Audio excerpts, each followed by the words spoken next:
Bonjour tout le monde, donc on va se retrouver aujourd'hui pour un point rangement. Mise en place, etc.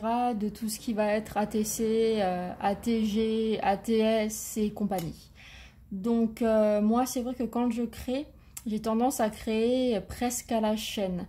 Mais pourquoi? Parce que j'ai cette facilité de pouvoir avancer rapidement parce que tout est déjà préparé chez moi. Donc je vais vous montrer comment moi je m'organise. Donc j'ai cette petite boîte, voilà.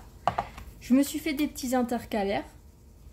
Et là, par exemple, je ne vais pas vous les montrer puisqu'il y a mes coordonnées, j'ai mes dos d'ATC. Derrière, là, j'ai les feuilles de matage que j'utilise pour mettre à l'arrière de mes ATC.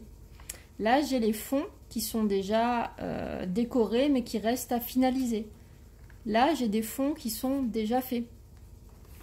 Donc là, je vais vous montrer un fond à finaliser, par exemple. Donc celui-ci, j'ai mis un peu de pâte de structure, du tamponnage. Donc ça va être un fond qui reste simplement à garnir, quoi. Hein. Donc voilà, vous avez ici, je range mes fonds qui sont à travailler. Donc là, j'ai par exemple l'onglet aquarelle, les fonds blancs aquarelle, les fonds cardstock, donc un peu plus satinés. Ensuite, je vais avoir un onglet où j'ai rangé les ATC en attente. Bon, là, j'en ai pas en attente. C'est-à-dire les ATC qui sont simplement en attente de coller l'arrière avec le nom de la série. Après, je vais avoir l'arrière des ATS. Je vais avoir les ATS, donc les fonds. Ensuite, je vais avoir un compartiment ATG. Donc où je vais mettre par exemple mes petites languettes qui sont déjà prédessinées. Je ne vais pas les découper tout de suite, sinon ça fait trop petit, ça va se perdre. Ensuite, j'ai un onglet arrière ATG. Et j'ai ma petite boîte pour ranger déjà mes ATG. Donc elle viendra sur un prochain tuto. Voilà. Donc c'est une petite boîte sympathique où les ATG rentrent pile poil à l'intérieur. Voilà. Donc là j'ai effectivement déjà mes fonds aquarelles en avance qui sont déjà découpés. Voilà. Ensuite, pour tout ce qui est garnissage, je me fais des planches entières de tamponnage. Alors je vais tamponner une feuille A4. Je vais la mettre dans ma petite boîte. Ou alors je vais simplement chercher des coloriages pour enfants sur internet que je vais imprimer. Donc ça va être ma boîte pour découpe. Donc quand ça va me prendre un petit moment, je vais prendre mon ciseau, je vais découper quelques petits tamponnages qui iront ensuite dans ma boîte à tamponnage découpé. Donc, vous voyez, j'ai déjà un petit peu d'avance. Hein. Voilà. Et puis c'est vrai qu'en général, quand je tamponne ou quand j'imprime des dessins de coloriage, j'imprime toujours beaucoup d'exemplaires. Pourquoi? Parce que quand ça me prend, je colorise. Donc voilà. Et quand je colorise, c'est un petit peu l'envie du moment. Là, vous voyez, j'ai fait par exemple un petit poisson bleu, parce que c'était mon envie du moment. Si je cherche peut-être au fond de la boîte, j'ai le même en rose. Ce qui me permet de m'adapter quand même à pas mal de fonds quand j'ai envie de m'y mettre. Après, j'ai exactement le même principe. Par contre, pour les tampons digitaux Veralène, enfin, je ne sais pas si ça se dit exactement comme ça, mais je le dis comme je le pense. Voilà, et là c'est pareil, j'ai la petite boîte avec les tampons déjà colorisés. Je fais vraiment la colorisation au feeling. Et après, de toute manière, il me reste ma boîte avec les tamponnages blancs que je peux coloriser à la demande. Ensuite, j'ai aussi la boîte à tamponnage que je compte utiliser tout de suite. Donc là, ça va être ma petite boîte qu'il faut que je colorise rapidement pour faire mes ATC que j'ai en tête. Voilà.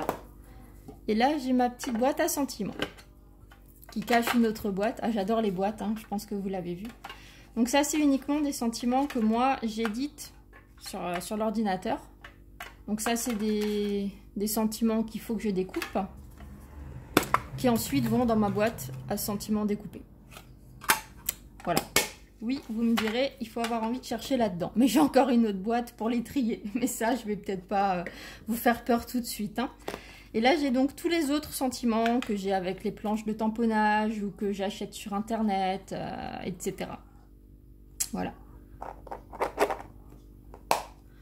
Donc moi, quand j'ai envie de faire un ATC par exemple, je vais piocher dans ma boîte si j'ai pas envie de faire de fond.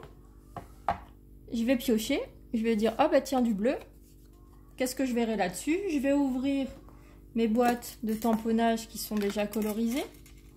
Par exemple, celui-ci. Je vais prendre mes tampons de fond, je vais mettre quelques tampons de fond, je vais peut-être mettre un peu de pâte à structure ou des choses comme ça. Et après, ben, du coup, ça va très vite. Voilà, j'assemble ça avec ça, je mets un petit sentiment, je mets mon matage à l'arrière avec un petit contour. Je prends une étiquette de dos d'ATC et mon ATC est terminé. Voilà pourquoi aujourd'hui j'arrive à faire un bon nombre d'ATC à la chaîne, on va dire ça comme ça. Donc beaucoup se demandaient comment je fonctionnais au niveau rangement. Bon après je dis pas que toutes mes petites boîtes vont convenir à tout le monde. Moi j'adore ça. Voilà. Donc moi je fonctionne comme ça. Si vous avez des astuces, moi je prends. S'il y a encore plus simple, plus pratique, plus rapide, moi je suis adepte. J'ai pas beaucoup de place aujourd'hui pour vraiment m'étaler. Donc quand je commence une série de fonds, c'est vrai que j'ai tendance à en faire plein. Et c'est de là où tout s'est enchaîné. J'ai fait plein de fonds, je me suis dit, ah ben si j'ai des fonds, il me faut aussi des tampons, comme ça j'ai pas besoin de tout sortir non plus. Du coup j'ai commencé à tamponner en avance. Et en fait c'est un engrenage, c'est parti comme ça. Et c'est vrai que je prépare beaucoup de choses en avance. Et comme ça pour moi, faire une création, c'est super rapide. J'ai fait cette petite boîte, la décoration, elle a été faite, je vais pas dire en 5 minutes chrono, mais pas loin. Puisque tout était déjà plus ou moins fait, quoi. Voilà. Et puis quand l'envie nous prend, des fois on a simplement envie de coloriser et pas forcément de découper, ou l'inverse. Du coup, je fais vraiment comme j'ai envie. Voilà, et avec ce que j'ai en avance, je pense que je peux tenir un petit moment. Hein. Voilà, donc j'espère que mon organisation vous a peut-être ouvert les yeux sur la vôtre. Ou si vous avez mieux, je prends. Voilà. Je vous souhaite une belle journée. Au revoir.